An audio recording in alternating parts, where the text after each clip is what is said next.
Crozon Peninsula, September 1944. A concrete casemate on the southern shore of the Brest roadstead. Inside it, a German gun crew of the 2nd Parachute Division has spent the better part of a month doing everything their doctrine asked of them. The walls around them are reinforced concrete, poured to a thickness no field gun in the American inventory can crack with a single shell. The embrasure faces the water because the men who designed this position understood exactly where the danger was supposed to come from. It was supposed to come from the sea. It was supposed to arrive as grey silhouettes on the horizon, warships steaming in to force the harbour, and against that threat, the position was close to perfect. The crew had trained for that fight. They had ammunition for that fight.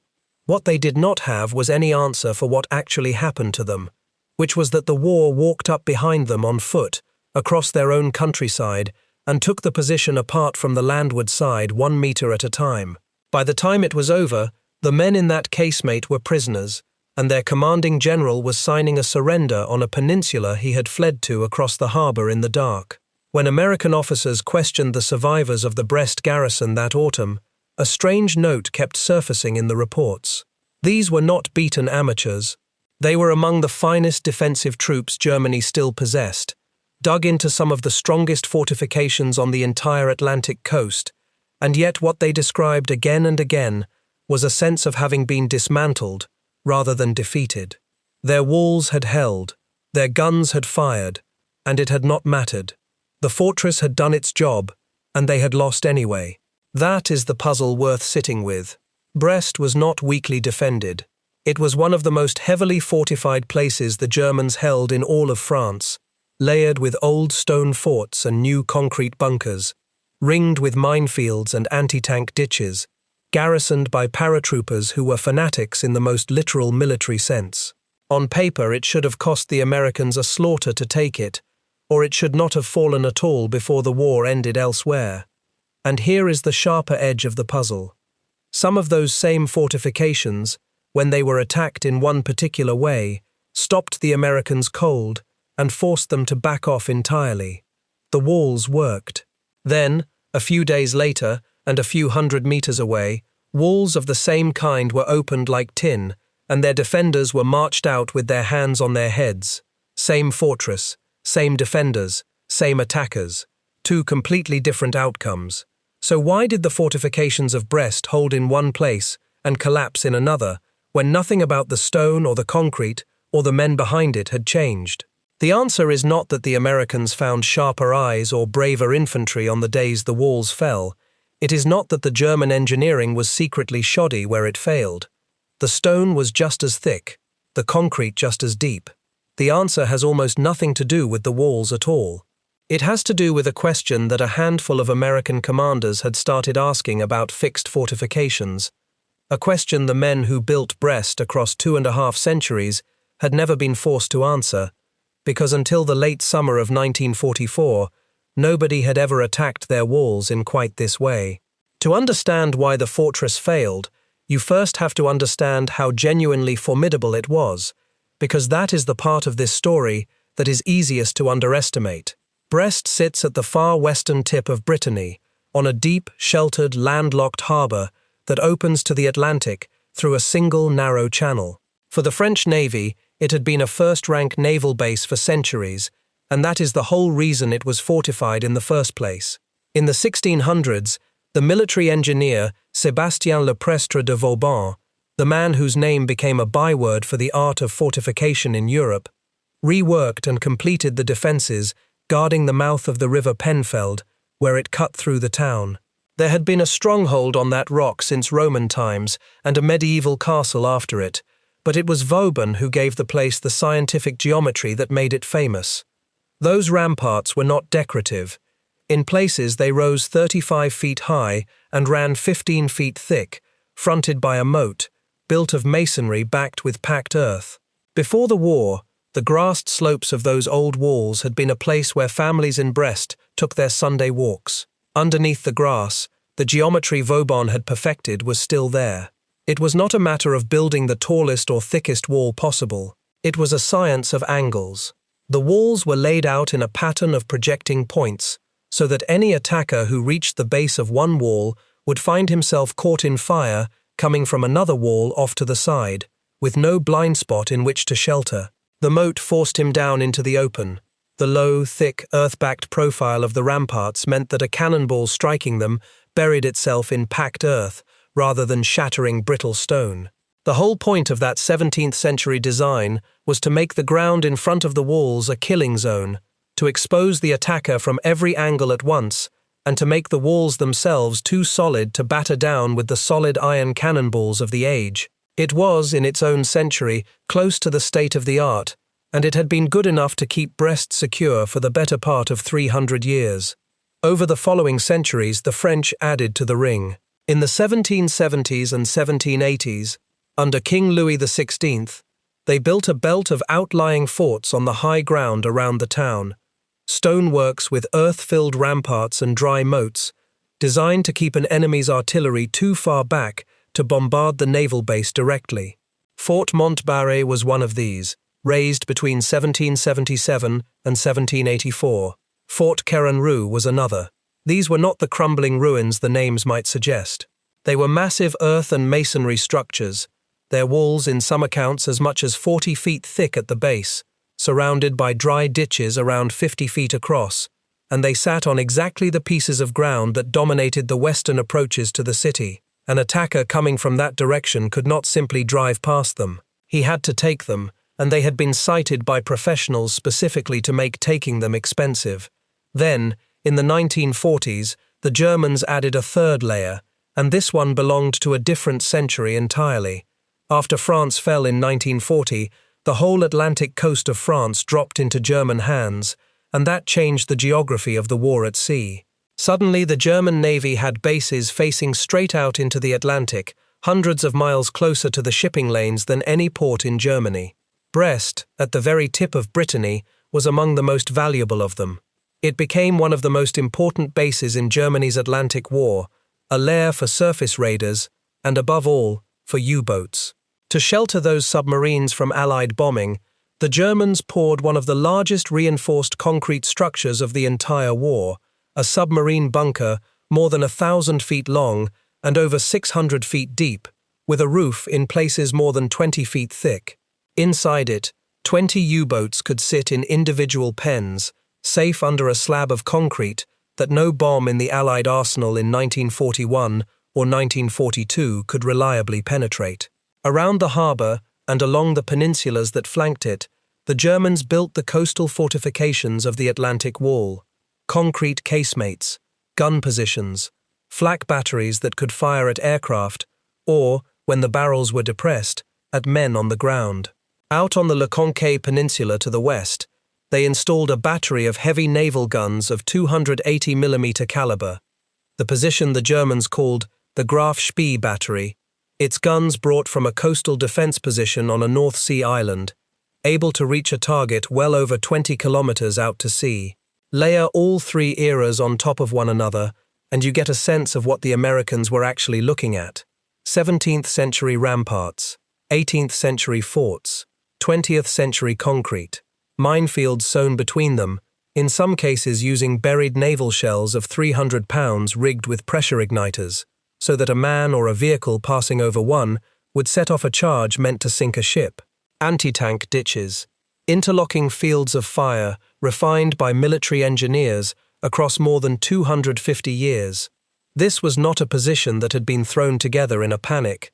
It was the accumulated fortification wisdom of one of the great military nations of Europe, and it had been handed to a garrison that intended to use every inch of it. If accounts like this one matter to you, the forgotten engineering and the hard tactical reality behind what actually happened in these battles, consider subscribing and leaving a like.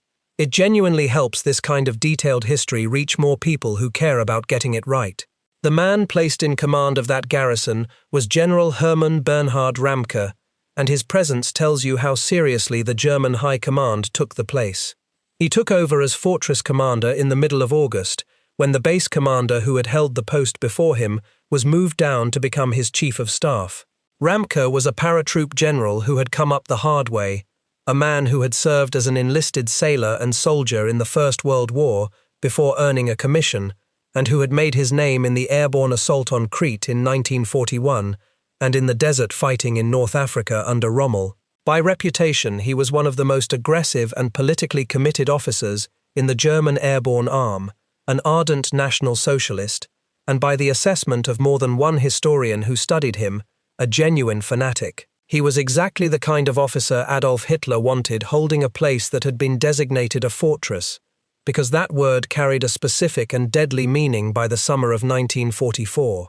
Hitler had ordered that the Atlantic ports be held as fortresses, which in the language of his directives meant they were to be defended to the last man and the last round, without any thought of retreat, regardless of whether they could ultimately be saved. The garrison of such a place was not fighting to win. It was fighting to deny, and to delay, and to cost the enemy as much time and blood as possible before the inevitable end. Ramke's garrison was built around the 2nd Parachute Division, elite German airborne infantry, stiffened by 2 infantry divisions, the 343rd, which was a static defensive division that made up the bulk of the garrison, and the remnants of the 266th, along with thousands of naval and air force personnel, pressed into ground defense. The paratroopers were used as a hard core, scattered among the less mobile static troops to stiffen them. Estimates of the total strength vary, and the disagreement is real rather than careless. The official United States Army history puts the garrison at around 30,000 men. Many secondary accounts settle nearer 35,000, and some popular tellings put it as high as 40,000. The American commander who would have to reduce the place had at first guessed there were only about 16,000 defenders inside, roughly half of them field troops, which tells you something about how the fog of war shaped the fight before it even began. He was planning to besiege a garrison half the size of the one actually waiting for him. Whatever the exact figure, it was a large, well-equipped, and above all determined force, sitting behind those 3 layers of fortification, ordered to die in place if that was what the defense required. The core American insight that would eventually crack Brest did not come from Brittany at all, and it did not come in 1944. It came out of the way the United States Army had learned, painfully, to think about attacking fortified positions, and to understand it, you have to look at what that army had become by the middle of the war. The interwar United States Army had been a small and unglamorous institution, starved of money through the Depression years, ranked far down the list of the world's armies by size. It was smaller than several armies that would prove no match for it, an afterthought in its own country's spending, with little prestige and less political support. But in certain corners of it, officers had spent those lean years thinking hard about firepower, about artillery above all. At the Field Artillery School out in Oklahoma, through the 1920s and 1930s, a handful of officers had built and refined a system of centralized fire direction. The idea was that a single coordinating center could compute firing solutions for many separate batteries at once, so that a single observer, seeing a target, could call down the concentrated fire of a whole mass of guns onto one point in a matter of minutes. When it was first demonstrated, much of the artillery establishment met it with a shrug, unconvinced the communications of the day could keep up with the mathematics. But the Americans stuck with it and built an army around it, an army that thought of artillery not as a supporting arm that merely softened a target before the infantry did the real work, but as the primary instrument of destruction in its own right, with the infantry often moving in behind the guns to occupy ground the shells had already broken. By the middle of the war, an American officer far down the chain of command could reach for a weight of coordinated fire that no other army in the world could match for speed, and it was that habit of mind, artillery as the answer to almost any problem, that the German fortress at Brest would eventually run into. That way of thinking produced a specific answer to the problem of a fortified wall. If a wall is too thick to knock down with one shell, then you do not try to knock it down with one shell. You do not treat the fortress as a single great obstacle to be overcome by a single great effort. You treat it as a collection of separate strong points, and you take them apart one at a time, in whatever order and by whatever combination of weapons the specific strong point requires. You bring artillery forward, and fire it not in a high arc from far away, but straight ahead, over open sights, at point-blank range, directly into the embrasures and the gates. You bring engineers with explosives to the base of the wall under the cover of smoke. You bring tanks, you bring flame, and critically, you do not insist on doing it fast. You do it methodically, one position at a time, accepting that the whole business will be slow, because slow and certain is cheaper in the end than fast and bloody. The American approach to a fortress was less a charge than a demolition project carried out under fire. The officer who would run that demolition project at Brest was Major General Troy Middleton, commanding the 8th Corps of the United States Army. Middleton was not a flashy general, and that was exactly the point. He was a career soldier of long experience who had been the youngest colonel in the American Army in the First World War, then had retired, and spent the years before this war as a dean and administrator at a university in Louisiana before the Army called him back. He was deliberate, unshowy, careful with his men's lives, the kind of methodical commander a siege like this demanded, rather than a dashing one. Under him, he had 3 infantry divisions, with hard experience already behind them: the 2nd Infantry Division, the 8th Infantry Division, and the 29th Infantry Division, which had landed on Omaha Beach on D-Day and knew as much about German fortifications as any American formation alive. He also had, attached to his corps, something unusual: a squadron of British specialist armor. These were Churchill tanks fitted as crocodiles, flame-throwing tanks that could project a rod of burning fuel more than 100 yards, machines built by the British specifically for the job of burning fortified positions out of existence. They belonged to the 79th Armored Division, the British formation, whose collection of strange purpose-built vehicles had earned them the nickname Hobart's Funnies. That squadron would matter enormously before the siege was done. To understand why the fortifications of Brest failed, though, you first have to watch them succeed, because they did. The Americans reached the outskirts of Brest in early August of 1944, after the great breakout from Normandy had shattered the German front and sent American armor racing across the base of the Brittany Peninsula. For weeks, the Allies had been penned into the Normandy beachhead. Then the line broke, and the American spearheads poured out and turned west into Brittany with orders to seize its ports, Brest chief among them. An armored division drove hard for the city, covering the ground at a pace that would have been unthinkable a month earlier, and rolled up to Brest, expecting, perhaps, that a fortress cut off far behind the front might simply give up. It did not. The defenses were far too strong to be rushed by tanks alone, and the Americans quickly understood that Brest would have to be taken the hard way, by a deliberate siege. Before the main assault could even begin, the Americans had to secure the ground around the city, and that meant clearing the peninsulas that flanked the great harbor. To the east lay the Dowlers Peninsula, and from it, a determined enemy could look straight across the water into the American rear and drop artillery fire onto the siege lines. So a force under the assistant commander of the 2nd Division, Brigadier General James Van Fleet, was sent to clear it. Through the last week of August, his task force fought its way down the peninsula, took the high ground, and cleared the Germans from it, gathering in a few thousand prisoners and, just as importantly, denying the enemy his eyes on that flank. Only with the peninsulas in hand could the real siege of the city close in. Through late August and into September then, Middleton's divisions tightened their grip, and the real fighting began. And in these early days, the fortress did exactly what its designers across the centuries had intended. Consider what the American infantry actually faced on the ground. The country around Brest was not open. It was a landscape of small fields bounded by the same kind of thick earthen hedgerow banks that had bled the Americans white in Normandy, and every rise, every crossroads, every stone farmhouse had been worked into the defensive scheme. Behind those forward positions stood the old forts on their commanding hills, and behind the forts stood the city wall and the concrete of the naval base. The German paratroopers fought the way elite defensive infantry fight. They let the Americans come on, held their fire, and then hit them from concealed positions with machine guns and mortars, falling back only when a position became untenable, and making the Americans pay for every field. Progress was measured in hundreds of yards a day, and sometimes in less. The garrison was doing precisely what a fortress garrison is supposed to do. It was trading space for time and making the enemy bleed for both. Nothing showed that better than the fight for the high ground the Americans came to know by the height marked on their maps as Hill 105, one of the pieces of dominating terrain north of the city.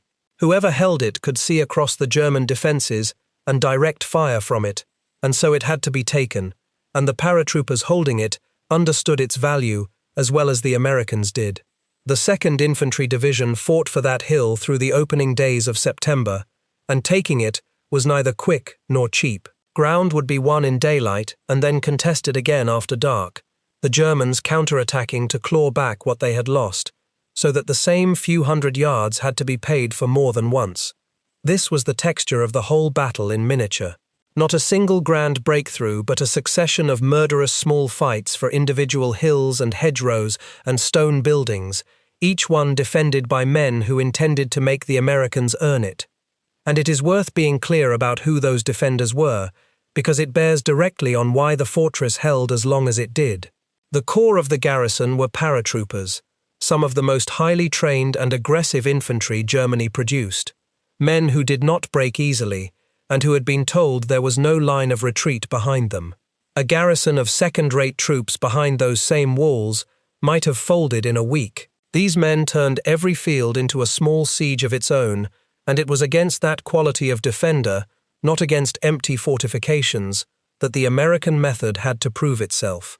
The clearest example of the fortifications working exactly as designed, though, came when the 8th Infantry Division reached the old fortified wall of the inner city. This was the descendant of Vauban's ramparts, an earth-backed masonry wall, standing perhaps 25 to 35 feet high, behind a dry moat 15 to 25 feet deep. On the 10th of September, the Americans tried to take it by direct infantry assault, after an artillery preparation, and the assault failed. The wall was simply too strong, and the moat too formidable to cross under fire. The next day, the Americans brought up heavy corps artillery and did something that on its face should have solved the problem. They fired their largest guns directly at the wall over open sights. And here is the crucial detail, the detail that is the key to this entire story. The heavy shells tore gaps in the upper portion of the wall and did nothing to the lower sections. The earth packed behind the masonry absorbed the blows. The wall had been built, centuries earlier, precisely to defeat this kind of direct battering. And against direct battering alone, it still worked. Faced with an unbreached wall and the prospect of throwing infantry across an open moat against it, Middleton made the careful commander's choice. He pulled the 8th Division back. He would not spend men storming a wall that artillery had failed to open. Sit with that for a moment, because it is the control against which everything else has to be measured. Here was a fortification built with 17th and 18th century technology, and in September of 1944, it defeated a direct assault by a modern American infantry division, backed by some of the heaviest artillery in the theater. Direct fire on its own could not break it. The wall did its job. If that had been the whole story of Brest, the fortress designers would have been vindicated completely. But it was not the whole story, because the Americans did not keep trying to break the wall the same way. They stopped attacking it on its own terms. And a few hundred meters away, and a few days later, another old fort met a different method, and the outcome could not have been more different. What neither the fortress designers of the past, nor the German garrison of the present, had fully reckoned with, was that the American way of reducing a fort did not depend on breaking its walls by battering at all. The failure at the city wall did not stop the Americans. It simply told them that this particular position had to be taken by maneuver rather than by direct assault, and they enveloped it, worked around it, and pressed on. The direct battering that failed against the old wall had never been the whole of the American method. It was only one tool among several, and where one tool failed, the system reached for the others. To see the full system at work, to see the fortress actually fail rather than merely hold, you have to look at Fort Montbarret. Fort Montbarret was one of the old outlying forts on the western approach to the city, built under Louis XVI, a squat, powerful work of earth and masonry with walls of tremendous thickness, surrounded by a dry moat about 50 feet wide. It was garrisoned by around 150 men in the fort proper, with more in the outlying positions around it, armed with light flak guns and machine guns, and it was ringed by that vicious minefield of buried naval shells rigged with pressure igniters. It sat squarely in the path of the 29th Infantry Division's advance from the west, and it could not be bypassed and left in the rear.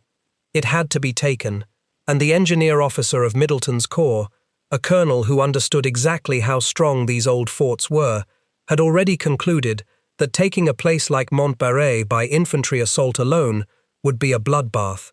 So he asked for the flame tanks. The British crocodiles were brought forward and attached to the infantry of the 29th Division for the specific job of burning Fort Montbarret into submission. The first attempt, on the 14th of September, failed, and it failed on the minefield. The buried naval shells and the German fire stopped the tanks before they could bring their flame to bear. One of the crocodiles struck a mine, another was knocked out by fire, and the attack was thrown back. This is worth noting, because it shows the fort's defences were still biting. The position was not a pushover even now, but the failure of the 14th was not the end of the effort, the way the failure at the city wall had led Middleton to pull back. It was a step in a process. Over the following 2 days, combat engineers of the 29th Division worked forward under cover of smoke and cleared a path through the minefield, diffusing or blowing the buried shells to open a lane the tanks could use. This is the part of siege warfare that no monument commemorates. Men on their hands and knees in the dirt in front of a fortress, clearing a road for the machines that would finish the job. At dawn on the 16th of September, the full American method came together against Fort Montbarret all at once. And in the difference between this assault and the earlier failures, you can see precisely why the fortress fell. The crocodile tanks came forward along the cleared lane and closed to within about 85 yards of the walls. Under a screen of smoke that blinded the fort's defenders, the tanks began to flame. Long rods of burning fuel reached out and washed over the apertures, the firing slits and embrasures from which the defenders fought, and there is nothing in the training of an 18th century fort, or any fort, that lets men keep serving their guns while liquid fire pours through the opening in front of them. While the flame kept the defenders' heads down, American engineers moved to the base of the wall and placed a demolition charge of 2,500 pounds of explosive against the masonry. At the same time, tank destroyers and a heavy howitzer from the Regimental Cannon Company fired directly at the fort's main gate from about 200 yards, flame to blind and suppress, engineers to breach, direct fire to smash the entrance. All of it at once, all of it aimed at a single fort, none of it the kind of attack the place had been built to withstand. The wall was breached, the gate was smashed, and the dazed survivors of the garrison, around 80 men who had endured flame and blast and direct gunfire in a matter of minutes, came out and surrendered. Accounts from the 29th Division tell of a moment during the fighting when a German inside called out asking the American commander to hold his fire, and of the battalion commander, an officer named Tom Dallas, answering that he intended to blow them to hell. Fort Montbarret, a work of masonry and earth that had stood since the 1780s and had thrown back a tank attack just 2 days earlier, had been reduced in a single morning. Consider for a moment what that assault looked like from inside the fort, because it explains the confusion in those later interrogation reports better than any diagram could. A defender in Fort Montbarret was standing behind walls that had shrugged off a tank attack 2 days before. His fort was doing its job. Then the smoke rolled in, and he could no longer see the ground his weapons were meant to sweep. Then fire came through the firing slit itself. Not a shell that might miss, but a rod of burning liquid that filled the aperture and drove him back from his own gun.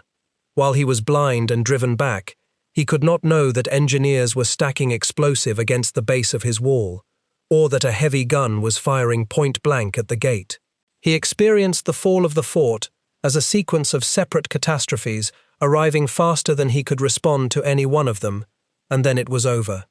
Nothing in his training had prepared him for an attack that came at every one of his defenses simultaneously and left him no interval in which to fight back.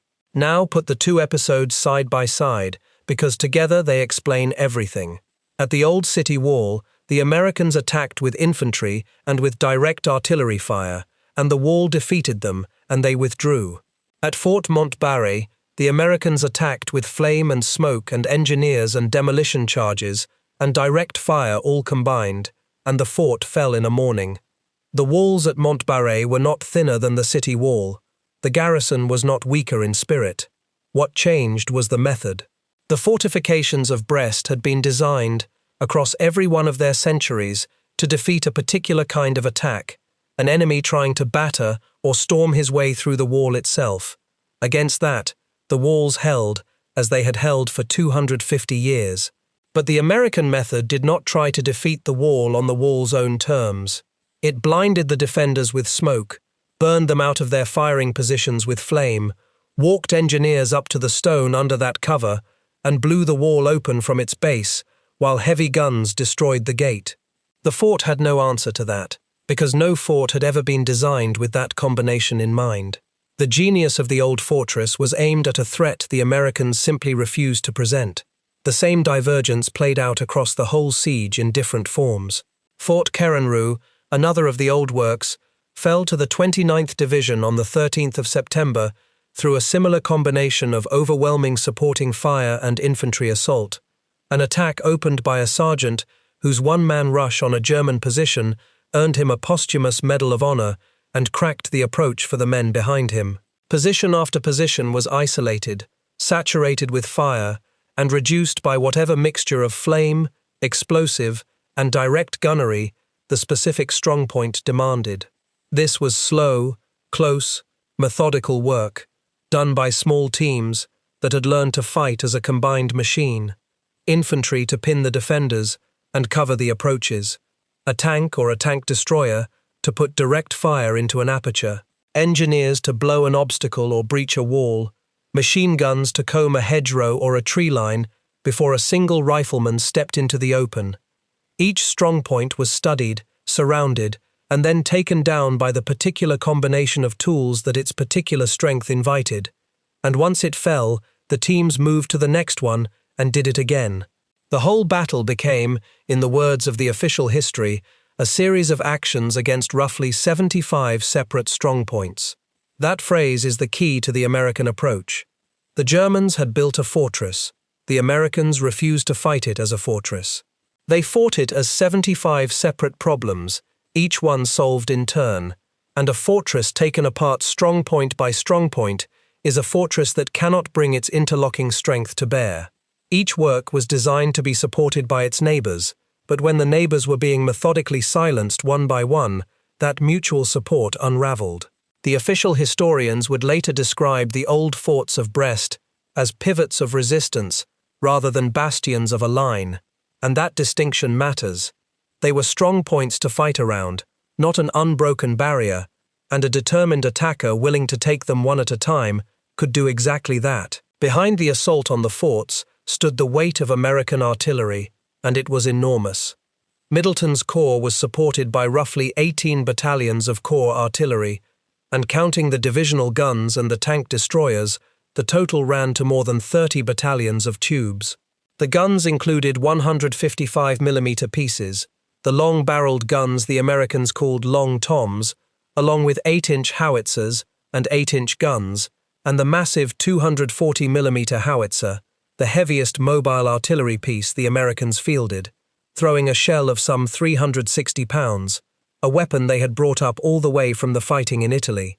These were the guns brought forward to fire directly at the forts over open sights. There is something almost perverse about the image.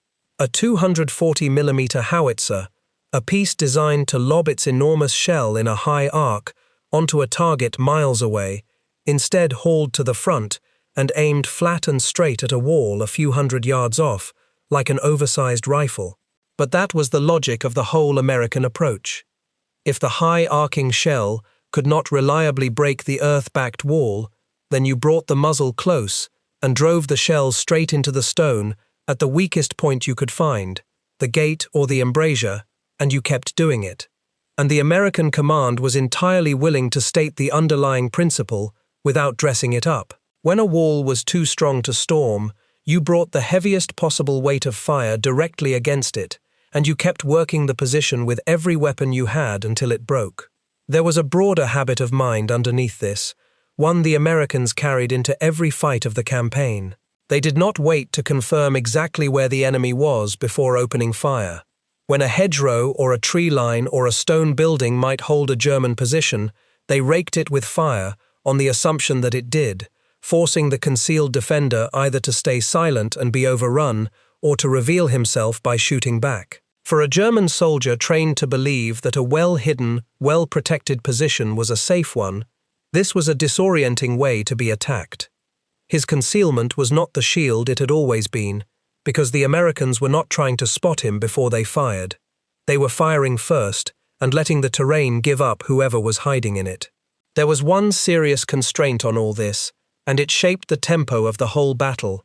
The Americans were desperately short of artillery ammunition at Brest, because Brest sat far behind the front, and the supply lines of the American army were straining east toward Germany, not west, toward a port that was starting to look like a strategic afterthought. For a stretch of the siege, the shortage was so severe that the guns had to be rationed, and the battle slowed to what the official history called large-scale nibbling, the methodical bite-and-hold reduction of one position at a time, because there simply were not enough shells to do more. The ammunition problem was only really eased after the 10th of September, when command of Middleton's corps passed from Patton's Third Army to a newly operational headquarters, the Ninth Army under General William Simpson, and the Brest operation was given a higher priority for supply. Ammunition was pushed forward by every available route, landed at small ports and over beaches, until by the end of the siege, 25,000 tons of it had been stacked at the core supply point. Firepower was the American answer to the fortress, and firepower runs on ammunition, and for a while at Brest, the answer was rationed by the shell. The weight of destruction fell on more than the forts. From the air, British and American heavy bombers and fighter bombers struck the city and its defenses again and again, and by the time the siege ended, tens of thousands of tons of bombs and hundreds of thousands of shells had come down on Brest. In the middle of that bombardment came one of the worst civilian tragedies of the whole campaign.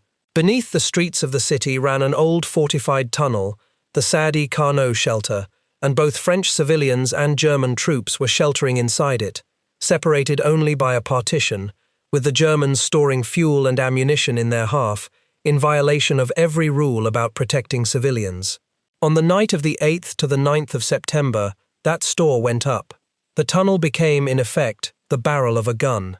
The explosion and the fire that swept through it killed hundreds of French civilians, with credible estimates ranging from around 350 to nearly 400 dead, along with a number of German soldiers. The exact toll on both sides has never been established with certainty, and the precise cause of the blast, whether an accident with the stored fuel or something else, was never conclusively determined. It stands as a reminder that the civilians of Brest were trapped inside this siege with nowhere to go, and that they paid for it terribly. The sea provided its own strange chapter in the story, and it sharpens the central point rather than softening it. On the 25th of August, the British battleship Warspite, an old veteran of both world wars carrying 15-inch naval guns, arrived off the coast to add her fire to the siege. She stood off the Leconque Peninsula and hurled some 300 heavy shells into the coastal batteries, and, after scoring hits, shifted her fire to the forts across the water in the Recouvrance district. Out on that peninsula sat the German heavy coastal guns of the 280mm Graf Spee battery, the very weapons built and sighted and manned to fight exactly this kind of threat, a warship standing off the coast. That was the war Brest had been built for. And yet those same coastal guns, which could reach a warship more than 20 kilometers out to sea, did not fall to a fleet at all. They fell to a tiny American infantry patrol that came at them not from the water, but from behind, across the land, where the great guns pointing out to sea could not easily be brought to bear. A young ranger lieutenant named Robert Edlin, leading a patrol of a handful of men, pushed right into the heart of the position, burst into the commandant's office, pulled the pin on a grenade, and demanded surrender. The commander gave up the battery and more than 1,000 men with it. The guns were built to fight ships. The Americans did not send a ship. They sent 4 men to the back door. That is the pattern beneath every episode of the siege, and it is the real reason the fortress failed. Every element of Brest's defences had been optimized against a specific expected threat. The Vauban walls were built to defeat the solid shot of smoothbore cannon and the storming ladder. The 18th century forts were built to keep an enemy's guns at arm's length from the naval base. The coastal batteries were built to fight warships approaching from the sea. The concrete of the submarine pens was built to shrug off bombs falling from the sky. Each of these was, in its own domain, close to excellent, and where the Americans obliged the fortress by attacking it in the way it expected, at the city wall with direct fire alone, the fortress won. But the Americans did not oblige. They attacked from the landward side, with a combination of arms no single one of those fortifications had been designed to face, and they took the place apart in the seams between the specialties, in the gap between what each fortification was good at and what it was actually asked to do. The one piece of Brest that never did fail is the exception that proves the whole argument, and it deserves its moment, because it is the counterweight that makes the rest make sense. The great submarine bunker, the reinforced concrete monster with the roof more than 20 feet thick, was attacked repeatedly from the air across the war. The British eventually dropped enormous deep penetration bombs on it, the 12,000-pound weapons that weighed close to 6 tons, and were designed to smash through exactly this kind of structure. Several of those bombs did punch through the roof, and they did remarkably little damage inside. The bunker sheltered its pens more or less successfully to the very end, and when the garrison finally surrendered, the submarine pens were still standing, essentially intact, never neutralized by all the bombing thrown at them. Here is the lesson in that.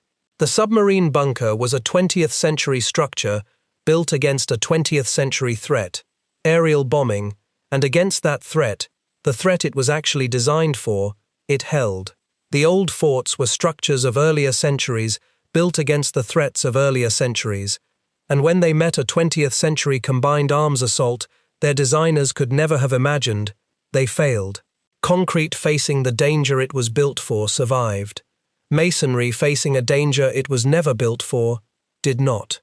The difference was never really about the strength of the material. It was about the match between what a fortification was designed to stop and what actually came for it. If you are finding this account worthwhile, a like helps it reach more viewers, and subscribing means you will not miss the next deep dive into the parts of this war that rarely make it into the standard tellings. The end came in the middle of September. On the 8th, a coordinated American attack finally cracked the outer ring in earnest. The heavy coastal position at Le Conquet fell on the 9th. That same day, American infantry pushed into the city itself, into the wreckage of Brest, and began the grinding, close-quarters work of clearing a ruined town street by street, a kind of fighting the commander of the 2nd Division called a corporal's war, because in the rubble, the decisions that mattered were made not by generals, but by the man leading a squad around the next corner. Fort Querenrue fell on the 13th. Fort Montbarret fell on the 16th. On the 18th of September, the main garrison of the city surrendered, the base commander giving up the Recouvrance district on one side of the river, while a paratroop colonel surrendered the eastern half of the city on the other. In one corner of the capitulation, there occurred an exchange that became famous. A captured German general demanded of the American accepting his surrender, Brigadier General Charles Canham, that Canham show his credentials, his authority to accept it. Canham gestured at the ordinary American soldiers around him and answered that these were his credentials. It was a soldier's answer, and it became the motto of an American division. Ramke himself was not in the city for that surrender.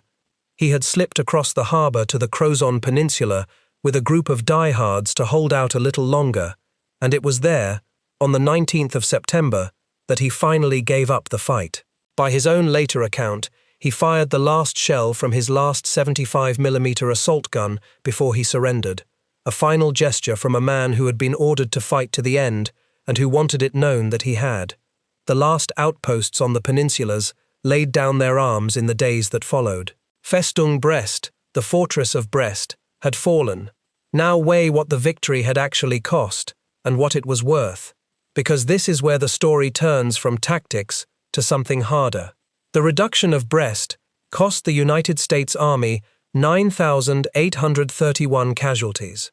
In exchange, the Americans took a vast haul of prisoners, on the order of 38,000 men across the whole operation, more than 20,000 of them combat troops, and they eliminated the dangerous 2nd Parachute Division as a fighting force. But the prize itself, the thing the whole bloody siege had been fought to obtain, was worthless by the time they had it. Brest had been attacked in the first place because the Allies were desperate for a great port through which to land the mountains of supplies their advancing armies needed. Brest was one of the finest deep-water harbors on the Atlantic coast, and the pre-invasion plans had counted on it.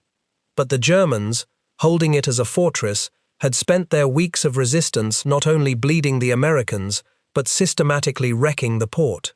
They scuttled ships in the channels, blew the cranes and the quays, dropped the bridges into the river, and cratered everything of value, so that when the Americans finally walked in, they inherited not a working port, but a ruin. And by then it did not matter anyway, which is the final, bitter twist. While the siege of Brest had ground on through August and September, the main Allied armies had raced east across France at astonishing speed.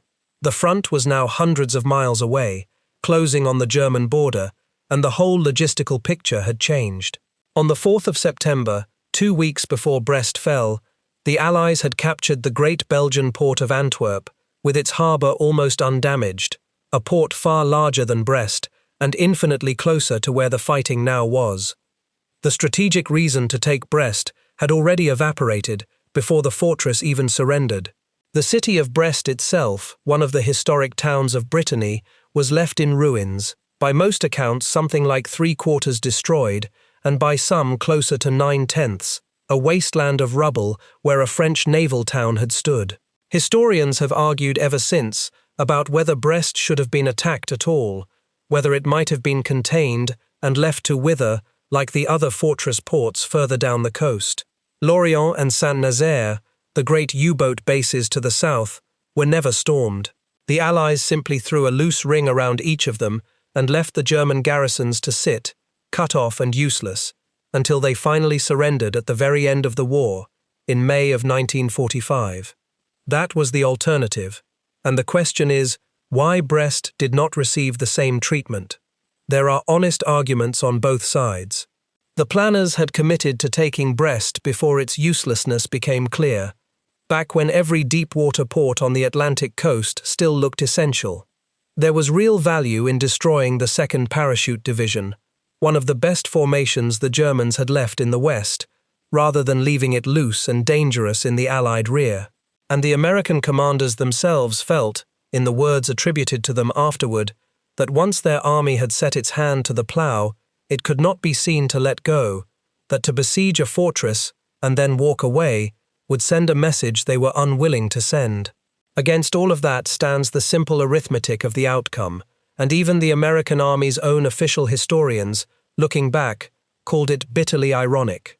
It was a victory that arrived too late to be useful, purchased at the cost of nearly 10,000 casualties, over a prize that had been demolished in the taking and was never needed once it was won. So here is the forensic verdict on why the fort walls of Brest started failing once the Americans blew their way in. The walls themselves did not fail in any simple sense. The masonry was as thick as it had ever been. The fort stood on the same commanding ground their builders had chosen.